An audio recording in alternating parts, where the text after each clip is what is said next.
Hello friend, সবাই কেমন আছো? আশা করি সবাই ভালো আছো, আমিও ভালো আছি। আমার নতুন আরেকটি ভিডিওতে তোমাদের সকলকে জানাই স্বাগত। আজকে আমি তোমাদের তৈরি করে দেখাবো একদম সহজ পদ্ধতিতে চিকেন চাপ করার জন্য যা যা লাগবে তা হলো মুরগির মাংস, কাজু, পোস্ত, মগজ। এখানে আমি একটু সাদা তিল ইউজ করেছি, 4টে কাঁচা লঙ্কা, কয়েক কোয়া রসুন, 2টো মিডিয়াম সাইজের পেঁয়াজ দিয়ে ভালো করে মিক্সিতে ব্লেন্ড করে নেব। মিক্সিতে যখন ভালো করে ব্লেন্ড করা হয়ে যাবে তার মধ্যে আমি 100 গ্রাম টক দই দিয়ে দেবো। টক দই দিয়ে ভালো করে আবারও মিক্সিতে ব্লেন্ড করে নিতে হবে। মিক্সিতে ব্লেন্ড করা হয়ে গেলে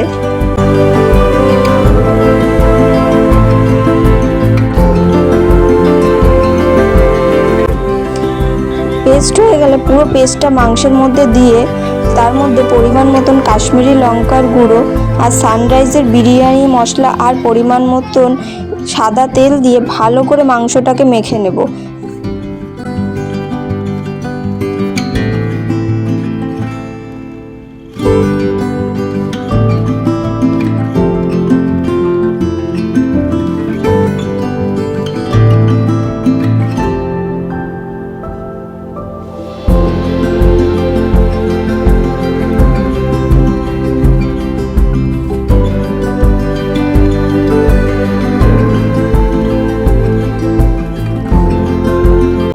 এরপরে স্বাদ অনুসারে নুন দিয়ে আবারও আমি কিছুক্ষণ মেখে নেব।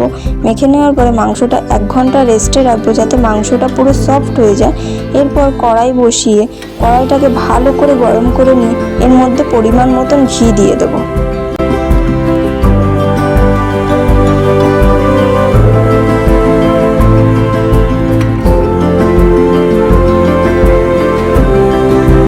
ঘি দিয়ে দেওয়ার পরে এখানে আমি সাদা তেল দেবো। সাদা তেল দিয়ে দেওয়ার পরে ভালো করে তেলটাকে গরম হতে দেব। তেল গরম হয়ে গেলে এক এক করে মাংসগুলো আমি দিয়ে দেব।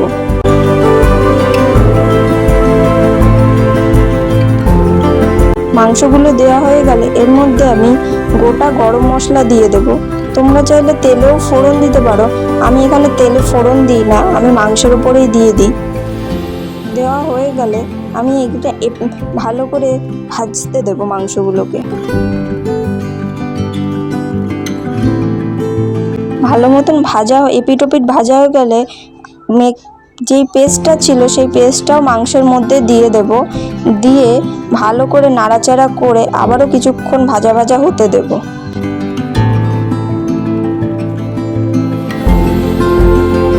আগে থাকতেই আমি দুধের মধ্যে কেশর দিয়ে ভিজিয়ে রেখেছিলাম। সেই কেশর ভেজানো দুধ দিয়ে আমি ভালো করে নাড়াচাড়া করে গ্যাসের ফ্লেমটা লো করে ভালো করে ঢাকা চাপা দিয়ে রান্না করে নেব। যখন আমার মাংসটা প্রায় সেদ্ধ হয়ে আসবে তখন আমি এখানে পরিমাণ মতন চিনি দিয়ে দেব।